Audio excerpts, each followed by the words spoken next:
दोस्तों नमस्कार। Colonel Ajay CEO Ajay astro money group first global astro finance digital channel से आपसे मुखातिब होता हूं। आज है शुक्रवार 11 अक्टूबर सन 2024।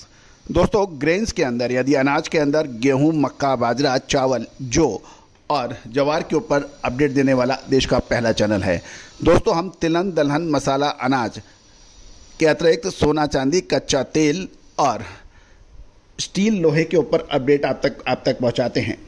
दोस्तों हम वर्तमान ही नहीं भविष्य का भी करते हैं सटीक आकलन। दोस्तों भारत के मिनिमम एक्सपोर्ट प्राइस हटाना, साथ साथ चावल के निर्यात को खोलने से पूरे विश्व में चावल के दाम एक साल के निचले स्तर पर आ गए हैं। साथ साथ हमारे प्रतिद्वंदी देश थाईलैंड, वियतनाम और पाकिस्तान के चावलों के अंदर भी काफ़ी गिरावट देखी गई है। जानिए पूरी रिपोर्ट विस्तार से। दोस्तों आपसे हम आगे चलें इससे पहले एक विनम्र अनुरोध, यदि आप हमारे चैनल पे पहली बार आए हैं और अभी तक सब्सक्राइब नहीं किया है, यदि चैनल पसंद आए तो सब्सक्राइब अवश्य कीजिएगा।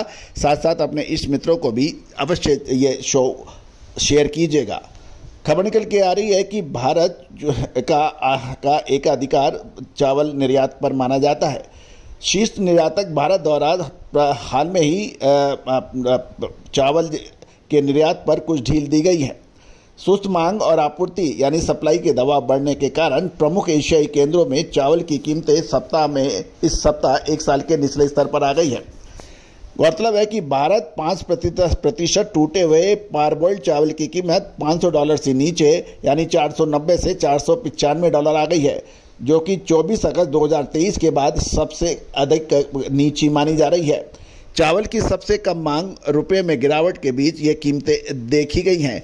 पिछले सप्ताह कीमतें जो $494 से $498 हैं, जो अब घटकर 490 से $495 रह गई हैं। दूसरी ओर सफ़ेद और पारबॉइल्ड चावल दोनों में ही अच्छी तरह से नहीं बिक रहे हैं।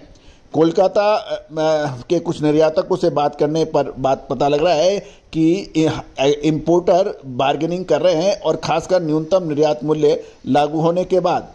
दूसरी ओर भारत ने पिछले महीने पारबॉइल्ड चावल पर निर्यात शुल्क घटाकर 10% कर दिया है और गैर बासमती सफ़ेद चावल को $490 प्रति मैट्रिक टन के निर्यात करने की अनुमति दी थी। गौरतलब है कि भारत द्वारा निर्यात नियंत्रण कम करने के बाद ग्लोबल राइस मार्केट में मजबूत सप्लाई के कारण कीमतें लगातार कम हो रही हैं। वियतनाम का 5% टूटा हुआ चावल $538 प्रति टन पर ऑफर हो रहा है, जो कि एक सप्ताह पहले $552 था। वियतनाम फूड एसोसिएशन के अनुसार कीमत जुलाई 2023 के बाद सबसे कम है। दूसरी ओर वियतनाम फूड एसोसिएशन के अध्यक्ष ने यह कहा है इस साल वियतनाम में का चावल निर्यात 76 मिलियन टन से अधिक होगा। गौरतलब है कि पिछले 9 महीने में वियतनाम के चावल शिपमेंट एक साल की तुलना में 8.9% बढ़कर 6.99 मिलियन टन हो गया है। थाईलैंड का 5% टूटा हुआ चावल पिछले सप्ताह $5 गिरकर $510 पर आ गया है, जो कि जून 2023 के बाद सबसे निचला स्तर माना जाना चाहिए। थाईलैंड के व्यापारी भी कह रहे हैं कि डिमांड कम हो रही है, क्योंकि भारत द्वारा निर्यात प्रतिबंध हटाए जाने के कारण खरीदार अपनी खरीदारी धीमी गति से कर रहे हैं। गौरतलब है कि बांग्लादेश में चावल की कीमतें और बढ़ने की संभावना है, क्योंकि उत्तरी क्षेत्र में बाढ़ के 1 या 2 दौर के फसल का उत्पादन खतरा में आ गया है। दोस्तों ग्लोबल लेवल पर चावल के ऊपर अभी और पेन बाकी है, इसमें कोई दो राय नहीं है, और भारत विश्व में सबसे ज़्यादा चावल उत्पादक और निर्यात करने वाला देश माना जाता है। दूसरी ओर मिडिल ईस्ट यानी मध्य पूर्व के अंदर भी टेंशन के चलते भारत से निर्यात होने वाली एग्री कमोडिटीज़ के ऊपर भी फर्क पड़ सकता है।